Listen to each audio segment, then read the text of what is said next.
An initiative by Frederick Ebert Stiaftang, the Gaborone Democracy Lab 2025. That's the initiative. It's called Gaborone Democracy Lab 2025.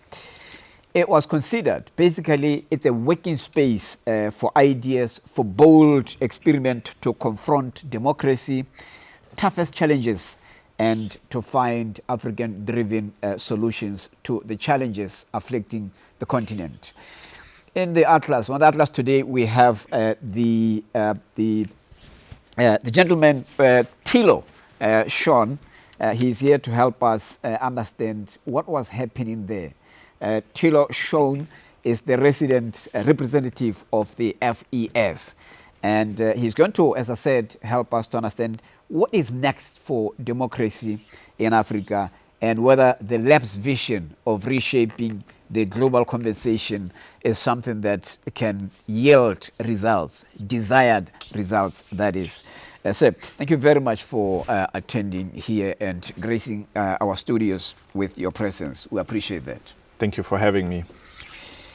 As I said earlier, you gathered a cross-section of people from across Africa to discuss democracy. Mm-hmm. Basically, how fluid democracy has become. The approach to the challenges of democracy by your organization through this initiative, the lab itself, is something that is of interest. Mm-hmm. It's seen by some people as marking a departure from other ongoing initiatives in other countries and other places across the world. First, just explain the approach that the lab is focused on.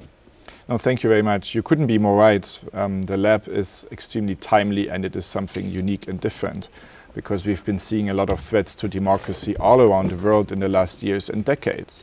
And this is not an African problem, it is a global problem. And this is something that the FES as a social democratic foundation has realized that this is an opportunity. It is an opportunity to redesign and reimagine on equal foot together what democracy could look like. It is not global north telling global south what to do, but the opposite. Botswana has a lot to teach to countries and so do other places. What is particular is, I think, first, we are not the only venue or the only space in Africa where we have democracy debates. There's many of them. And we analyzed all of them really systematically. What is missing is that you usually have either civil society talking amongst itself, academia talking amongst itself, governments going to the AU talking amongst itself. What we have achieved is that we had over 20 high-level political party representatives from over 20 African countries here, amongst them prime ministers, ministers, MPs. But we had those people that you see demonstrating in Kenya and in other places. They were here as well. And they met and they were together reshaping something new. Mm. And the other point that is really unique is that we didn't have a program. We had no program beyond the opening ceremony with the acting president, Daba Raolate. We had no program.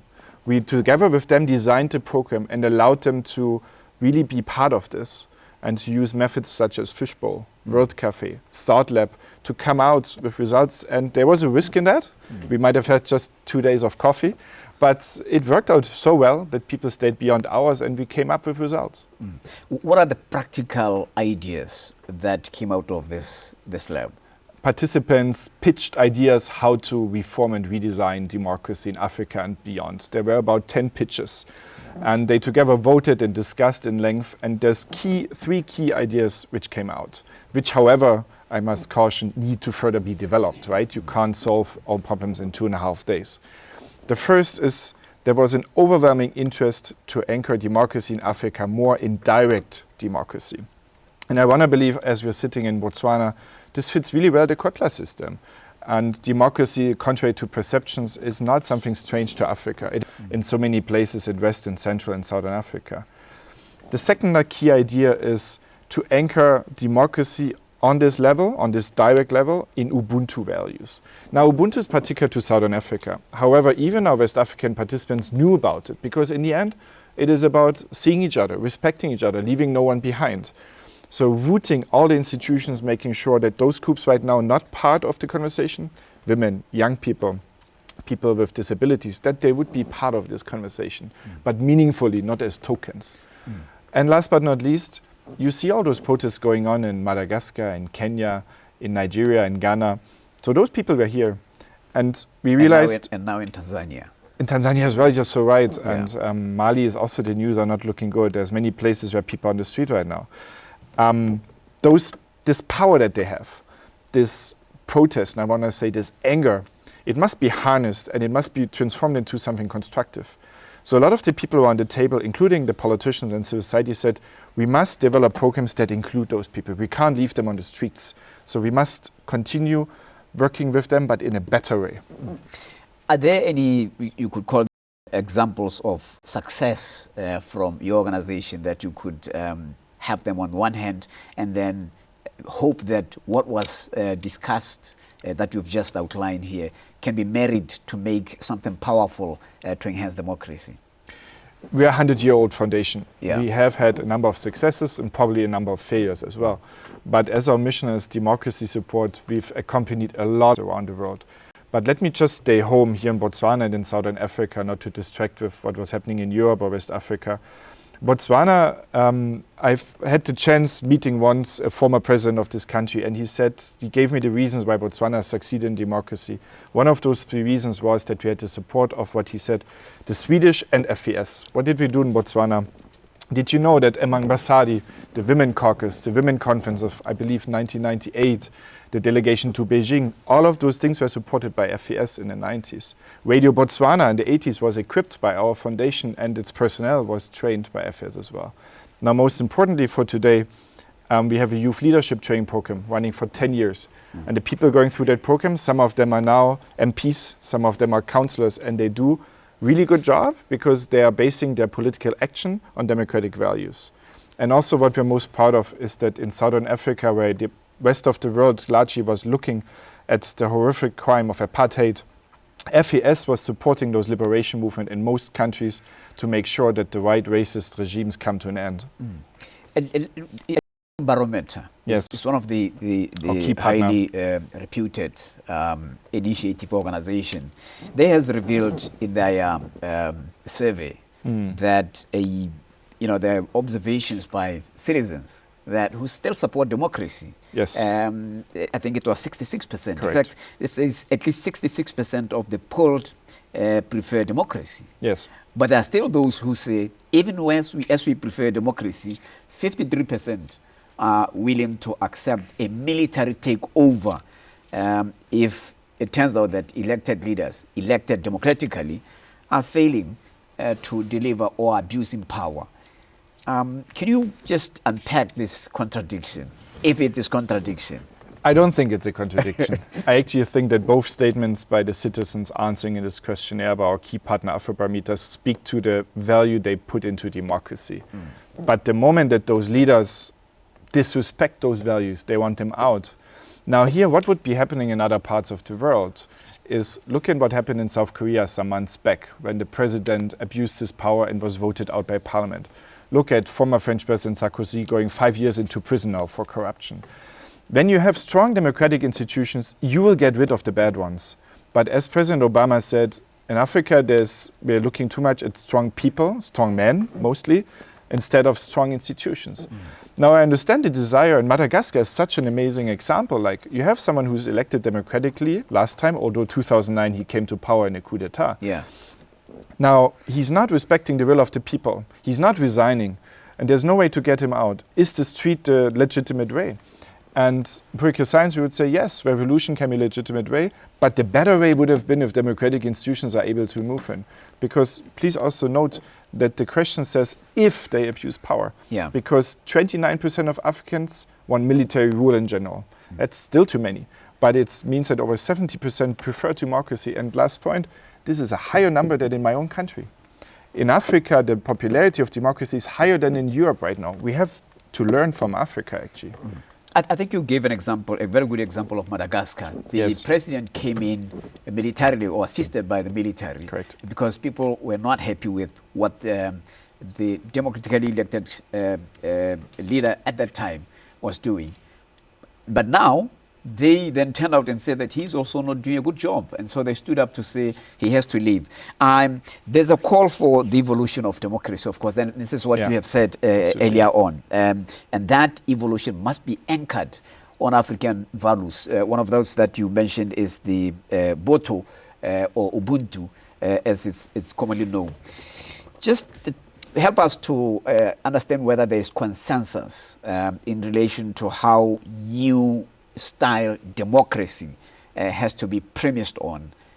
What other values that you've come to be aware of that is being advocated for? I think the key values of democracy are universal. There is no African or European democracy. At the end, democracy is about, am I allowed to live how I want to be? No matter my gender, my sexuality, my class background, my color. In the end, it is about self-determination. And the numbers you were quoting show that the support to democracy is high. And something often forgotten is that before colonization, democracy has existed in several places in Africa. It is the crime of colonization which has suppressed that. Now, coming to today, there's now a desire to root the models of democracy in African tradition and values, because the models were imported already. Let me take one example. Generally, in African countries, there's a strong desire around consensus building, harmony, avoiding too many conflicts, screaming around, right, to put it in a nutshell. That is different in my culture. Conflict is seen something positive in Europe. It is something that produces something good. Now, the systems you've imported are based on government against opposition, are based on contradiction, one fighting the other. And elections are, in a way, a repercussion of that thinking. Now, it doesn't really fit the system. Look in your own Kotler. The chief had to consult. He had to consult. There was a sort of a cabinet, if you want. And there was always a long discussion, and like fitting to Mafoka Kotler, everyone is allowed to speak, right? And this you find in French, in South Africa, they call it labra palabre. It means the same thing. We find ourselves under a tree and we talk it out. We don't fight. But your systems don't symbolize that. Your systems are imported and they are based on fighting. They're based on contradiction. They're based on polarization. And this is something that a lot of Africans are tired about. Because the same Afrobarometer is asking, how should opposition behave after an election? And 70% say, once you've lost, opposition should cooperate with government. Now, if you ask that question to Europeans, they would say, no, opposition should control and should contradict. There's a cultural difference here. Okay. So how do labs' ideas fit into what you could call a global debate? Is there, whatever is going to come out of the labs discussions, is it going to find space in the global discussion of how democracy has to be improved continuously? Very much so. The first Gaborone Democracy Lab mostly invited African representatives, and it is going to be the most important platform for FAS and Afrobarometer to discuss those questions in Africa. Yet we had already now representatives from Germany, but also from the Philippines. We would like to invite in the coming years representatives from other parts of the global south, Latin America, Asia. But what is much more important is that this is for us connected to worldwide fora which we have. The Botswana office, for example, with our work we're doing here, we're part of a global project around state renewal. In Africa, is only Ghana and Botswana part of it. So we have thinkers from Botswana, even from your government, who are exchanging with others about how to renew the concept of the state, how to make the state deliver again, how to have an enabling state. You see all the reforms going on. I want to believe yesterday the Minister of Local Government presented his ideas around division of social protection. There's a lot of reform going on. This is also not by coincidence. There's international exchange on those things. And lastly, there's the so-called Global Progressives Forum in New York, where the ideas developed here will be also put up to the UN, and where other smart thinkers from Latin America, Asia, Europe will also complement the ideas which come from the Gaborone Democracy Lab. Now, let's talk about the implementation part. I mean, yes. People sit down, they discuss, this is what has to be accommodated in evolving democracy, especially here in Africa, to accommodate much of what we understand better as our, you could call them the values, as you said earlier. Now, is there space or forum or any country that is willing to say, we'll be, offer ourselves to be, we will do that first, basically to test it, whether it can happen? Does the discussion go to that extent to say, where are we going to test what we agree on here? Absolutely. So participants decided to form a working group. In that working group, you also have politicians in there. And some of them are in power in some countries. So the idea is now to concretize those ideas further and to test some of them, but on a local level. You can't test some of those things on national level. It's an experiment and it might fail. So you have to test on local levels. I think, to be honest, it would probably be more in countries which have some degree of freedom. Why not in Botswana, for example, where those ideas could be implemented and fit to what you already have existing. And then we're going to meet next year again for the next Gaborone Democracy Lab, and we're going to look at the results of those experiments, and we're going to develop it further. Because the lab is going to be an annual thing, and the FES has decided to invest strongly in Botswana and to make it the most important space for democracy discussions. Quickly, have you noticed, or the organization, your organization, even the Afrobarometer, have you or rather agree with them that there's decline in democracy in some parts of the world, including here in Africa? Absolutely. And I'm going to tie that to the question Okay. of the next question, Sure. which I want to say that where there's decline, in countries like say Rwanda in East Africa, Burkina Faso in West Africa, where leaders who appear to be what you call benevolent dictators are kind of getting applause, support from the public. Isn't that decline now going to continue on the basis of what these benevolent dictators, as some people call them, are now getting full support from the public?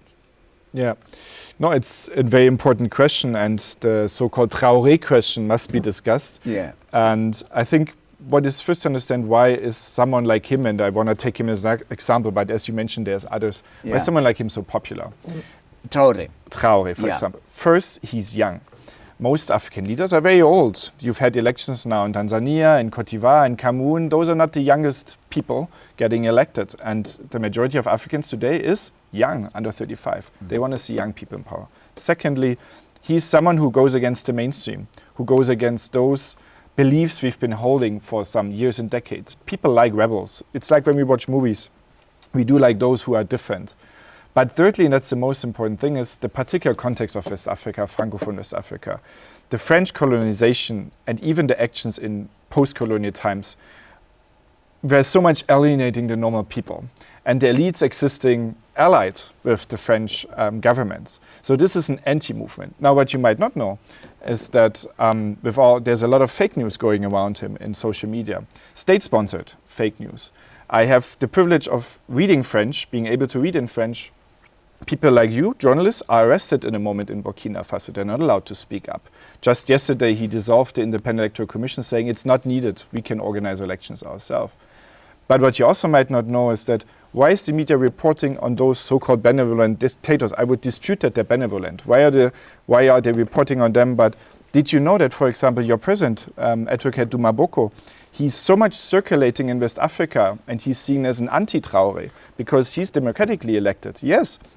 In Cote d'Ivoire, the country I used to live in before, he constantly appears in the news.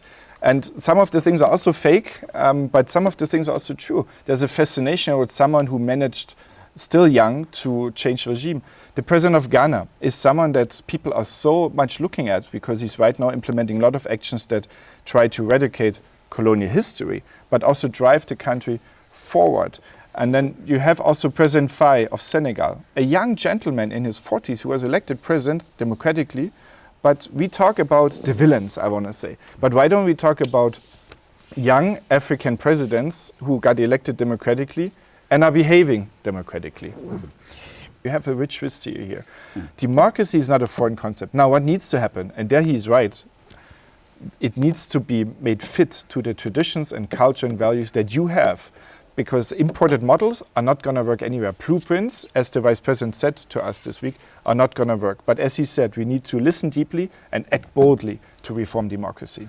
The reforming democracy in the interest of the public. That's Thilo Schoene. Thank you. He is the resident representative of the Frederick Ebert Stiftung.